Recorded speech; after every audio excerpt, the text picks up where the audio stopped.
नमस्कार, मैं हूं राम विश्वकर्मा। आप देख रहे हैं नवभारत टाइम्स। गाजा में हमास के मिलिट्री ऑपरेशंस की कमान रईद साद ने अपने हाथों में ले ली है। इजराइल के साथ छिड़े हमास के युद्ध में रईद साद की ओर से मिलिट्री ऑपरेशंस की कमान संभालने को किसी नई रणनीति का हिस्सा माना जा रहा है। लिहाजा नेतन्याहू इसे गंभीरता से ले रहे हैं और अब इजराइल ने इस्माइल हनिया, मोहम्मद दीफ, याह्या और मोहम्मद सिनवार के बाद अपना ध्यान गाजा में रईद साद पर फोकस कर लिया है। साद इसी साल मई में मोहम्मद सिनवार की हत्या के बाद से गाजा में हमास का नेतृत्व कर रहा है। साद को अबू मुआज के नाम से भी जाना जाता है। वो हमास के इनर सर्कल के उन चुनिंदा जीवित लोगों में से है जिसने 7 अक्टूबर 2023 को इजराइल पर भीषण हमले की योजना बनाई थी। इजरायली सुरक्षा अधिकारी साद को हमास के सबसे अनुभवी और सक्षम आतंकी कमांडरों में से एक मानते हैं। हमास के अंदरूनी इलाके में 53 वर्षीय रईद साद को 2005 जनरेशन का लड़ाका कहा जाता है। यह उन लोगों के लिए है जो पहले इंतिफादा के दौरान उभरे और इजरायली और फिलिस्तीनी प्राधिकरण की जेलों में वर्षों बिताए और जो दूसरे इंतिफादा में युद्ध का अनुभव भी हासिल कर चुके हैं। वे खुद को उस जनरेशन के रूप में देखते हैं जिन्होंने 20 साल पहले इजराइल को गाजा पट्टी से खदेड़ दिया था।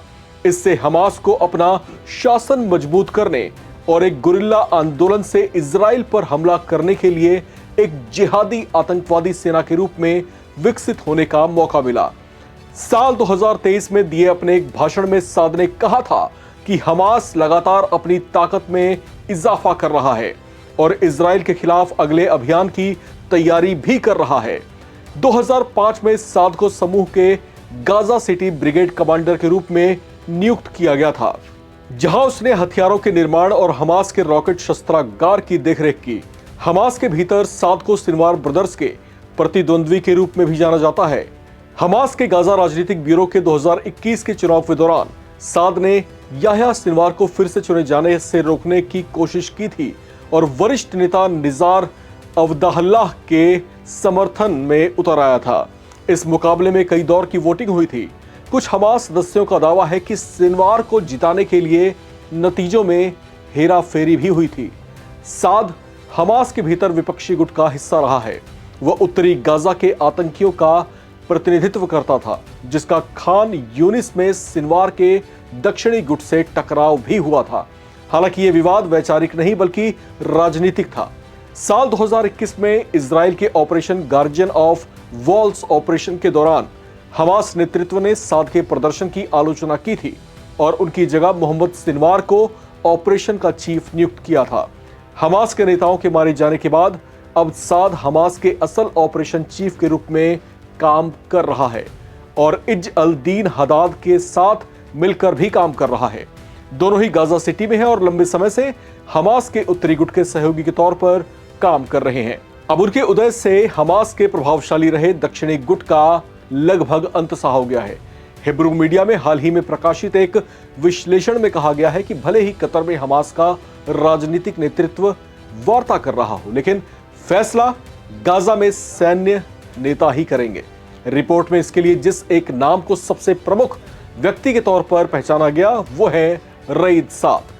इसमें कहा गया है कि साद सिर्फ एक सैन्य नेता नहीं है बल्कि एक निर्णायक शख्स है जिसने हमास को सैन्य शक्ति के निर्माण में आधारभूत भूमिकाएं भी निभाई हैं। विश्लेषण में कहा गया है कि अंतिम फैसला गाजा में होगा और फिर कतर में जो है उसको भेजा जाएगा।